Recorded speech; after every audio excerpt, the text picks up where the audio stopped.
যুক্তরাষ্ট্র ঘোষণা করেছে তারা ইরানের বাণিজ্যের পথগুলো অবরুদ্ধ করা শুরু করেছে।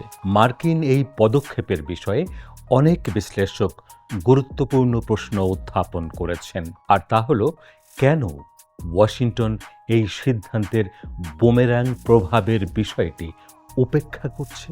বর্তমান বিশ্বে ইরানের মতো একটি বৃহৎ অর্থনীতির উপর কি আদৌ অবরোধ আরোপ করা সম্ভব?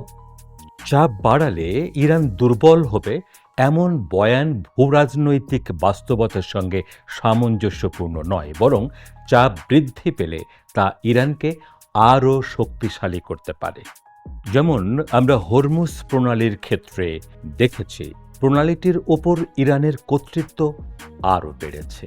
সবাই এটা বুঝতে পেরেছে যে ইরান কেবল একটি আঞ্চলিক খেলোয়াড় নয়, এটি বিশ্বের অন্যতম গুরুত্বপূর্ণ জ্বালানি ও বাণিজ্যিক পথগুলোর কেন্দ্রস্থলে অবস্থিত।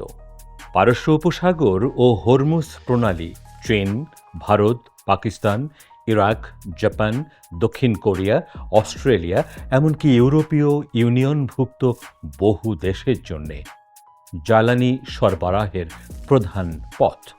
এই প্রণালীতে সমস্যা দেখা দেওয়ার মানে একক কোনো দেশ ক্ষতিগ্রস্ত হওয়া নয়, বরং বিশ্বের বিশাল অঞ্চল জুড়ে এর প্রভাব পড়ে।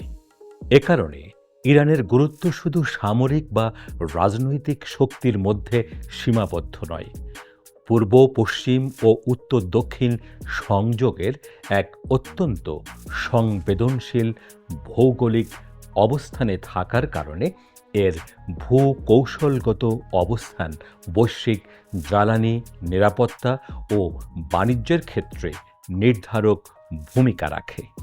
এই বাস্তবতাকে উপেক্ষা করা মানে বৈশ্বিক অর্থনীতির ক্ষেত্রে পারস্পরিক নির্ভরতা ও যোগাযোগকে অস্বীকার করা। আর ইরানের উপর চাপ বৃদ্ধি মানে গোটা বিশ্বের উপর বৃদ্ধি করা।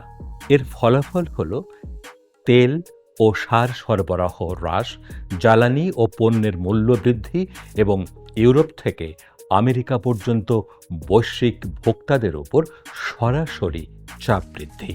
এখানেই বুমেরাং প্রভাবের অর্থ স্পষ্ট হয়, অর্থাৎ যে কৌশলটি একটি দেশকে দুর্বল করার জন্য তৈরি করা হয়েছিল তা শেষ পর্যন্ত আরও তীব্রভাবে পরিকল্পনাকারীদের দিকেই ফিরে আসে এবং ঘায়েল করে।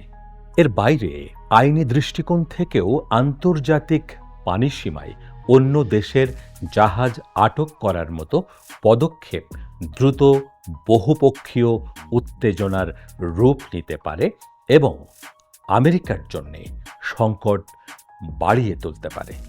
সব শেষে যে প্রশ্নটি সামনে আসে তা হলো, এটা কি একটি সুপরিকল্পিত সিদ্ধান্ত নাকি হিসাব নিকাশের ব্যয়বহুল ও বড় ভুল?